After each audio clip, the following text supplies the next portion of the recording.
want to talk about what God has revealed about far into the future. And 1 Corinthians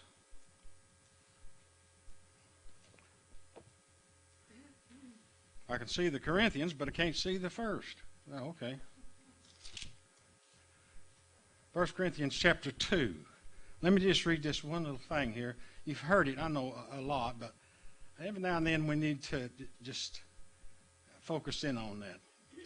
Chapter 2, 9 and 10. Look what it says. But as it is written, eye hath not seen nor ear heard, neither hath it entered into the heart of man the things that God hath prepared for them that love him. But God hath revealed them unto us by his Spirit, for the Spirit searcheth all things, yea, the deep things of God. Now,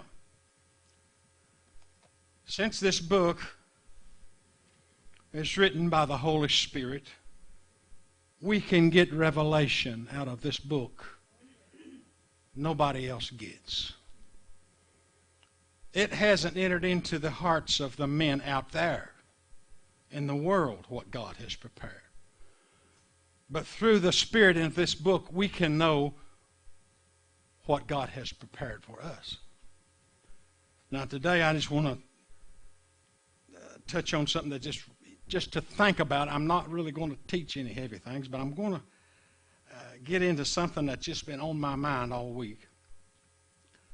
It's in the book of Revelation, and I'm sure you've heard it many times. But it's God is talking to John, and he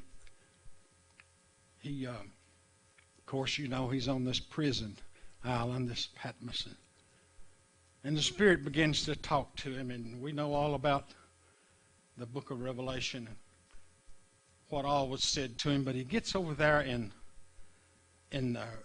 chapter 21, and it talks about something that we don't talk about much anymore, but something ahead of us that is so tremendous we can't even think about it. We can't even get our mind in that thought. I mean, it's just unbelievable. But John is saying in chapter 21, now look at verse 10. In verse 10 he says that, well, in verse 9 there's 7 angels, you know, with plagues and things, but we're not going that direction. I just want to go to verse 10 where he says that one of the angels starts to speak to him, and he carries him up on a big high mountain. And he says, I want to show you a city.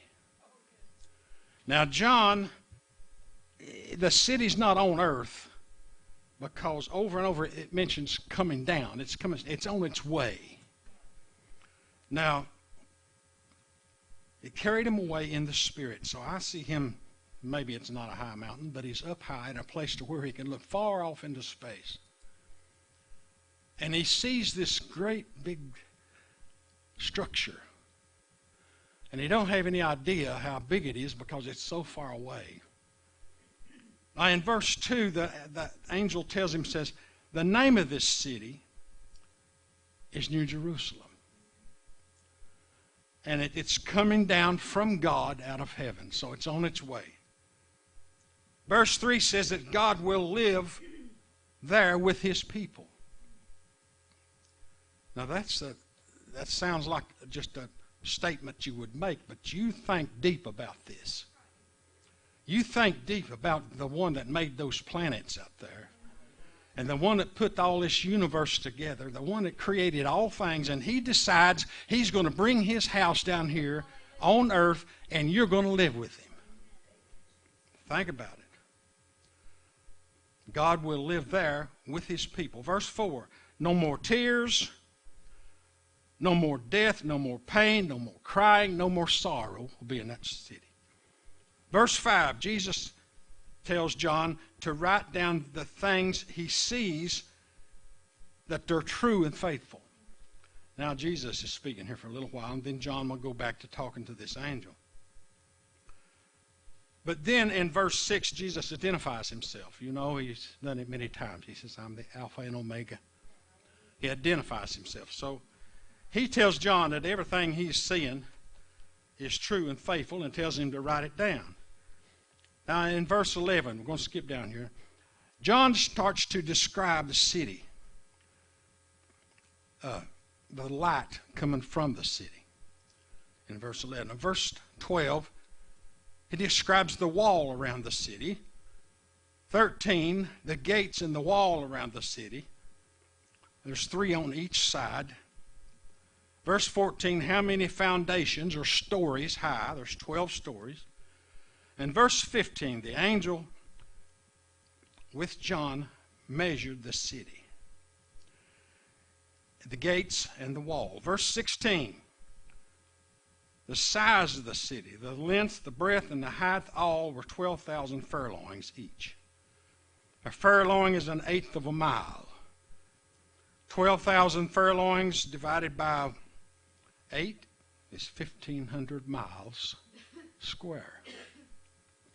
That means if you're standing on the ground floor, it's 12 stories high and 1,500 miles. You would have to go up 125 miles straight up before you reach the second floor. Now you think about that. And God decides he's going to let us live there with him. Now ain't that something? You can get into this. 18 through 21. Verse 18 through 21. Tells what the city is made of, and he begins. Verse 18, the wall is jasper and the city is pure gold. Pure gold. That little ring around your finger that you make payments on it every month. To God, it's like a speck of dust. He made his house out of pure gold. All of it. Verse 22, there's no temple in the city. Not going to have church. Not going to have churches in this city. Why? God Almighty and Jesus are the temple therein. We won't be in church all the time. They are the temple. The presence of God, that is the temple. Okay. Verse 23, there's no need for the sun, moon, or any light, for the glory of God and Jesus are the light of it. There is a shining that comes off of Christ in the presence of God that is pure light. Now, don't lose track. You're going to live there. This is not something that we're dreaming up that could happen to somebody else. You're going to live there. This is your house I'm talking about. Verse 24, the people that are saved will walk in it. See? I told you, you're going to live there. Now, verse 25, the gates will never be shut.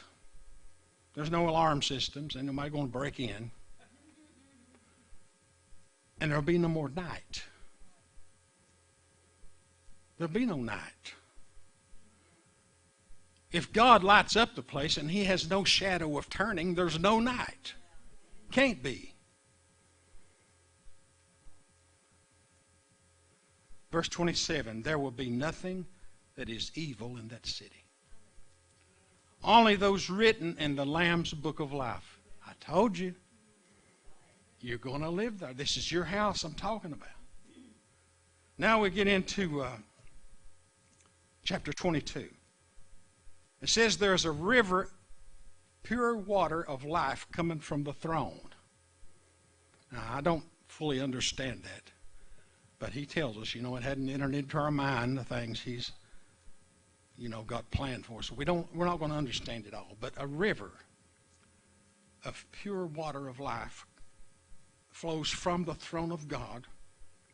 And on both sides of that river, in chapter 22, verse 2, on both sides of the river, there's trees, and the leaves are for the healing of the nations.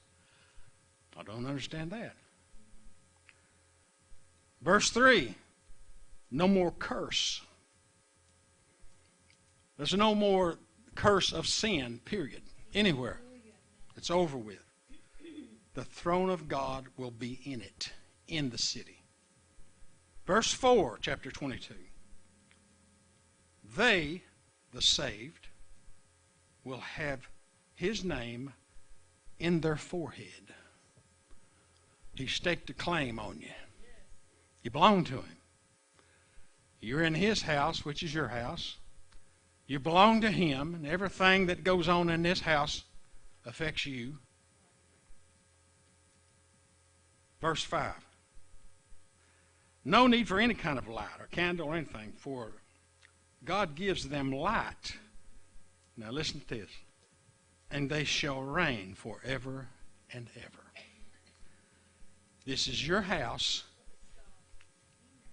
It's coming down out of heaven. God and his family are going to live in this house. And you're going to be there. If you ever get discouraged about your house payment, if you get kind of aggravated and wonder what the future holds, hang on a few more weeks, a few more months, a few more years. It'll be worth it all. You're going to live in this city. Now, I found a song about that city. I want you to start playing it, Sandy. And I'm going to try to sing a little bit of it. I like these old mountain songs from up in the Appalachian Mountains. And I found out Gladys likes them too, so I found me some of them. And I thought, well, I'm going to sing some of these songs. I like them. But this is a song that talks about that city. I just love the way it's put together. I remember when we recorded it, the musicians got so happy, you know. They don't know. See, they didn't know what was going on, but I knew. Because we prayed before we got in there that God would anoint them, but they didn't know what it was. But boy, they cut loose, I'm telling you. Get it going, Sandy, if you can, honey. Just turn it on any time. It's a song about that city.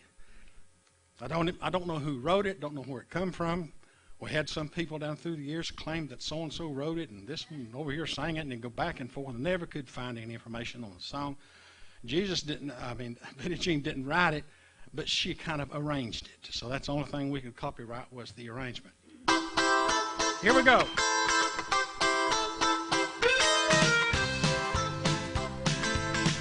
Long song.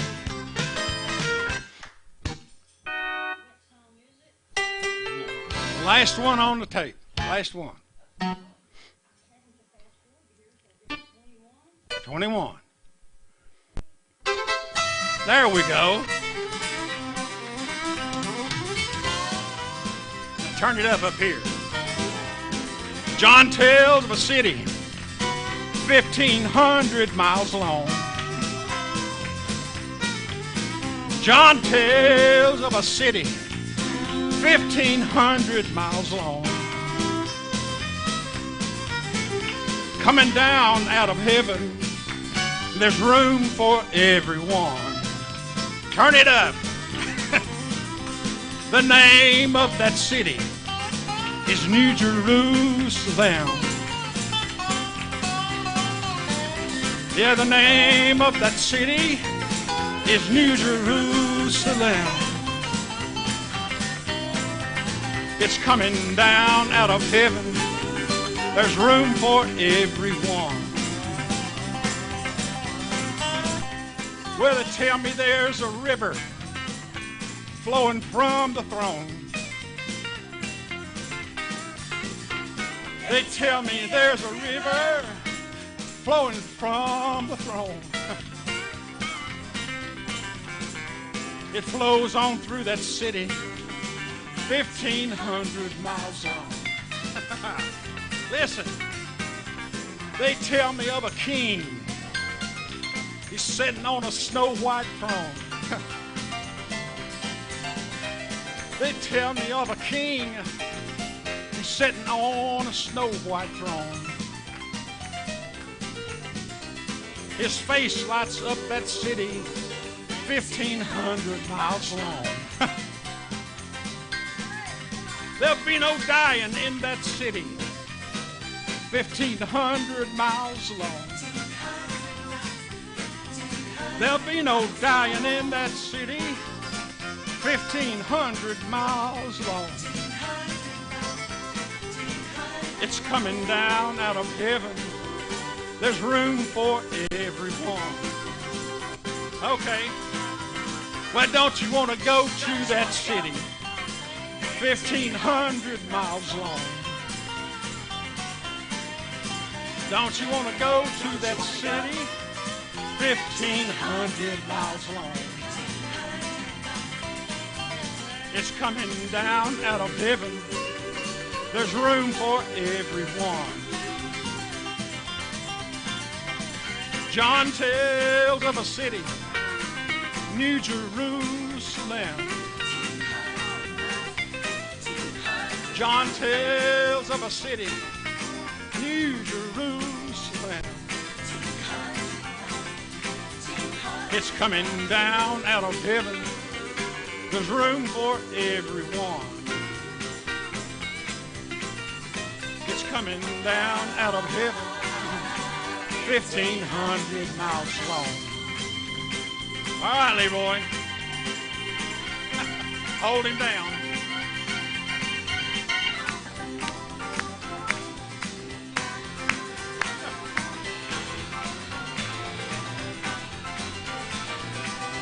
That's a good place to shout right there.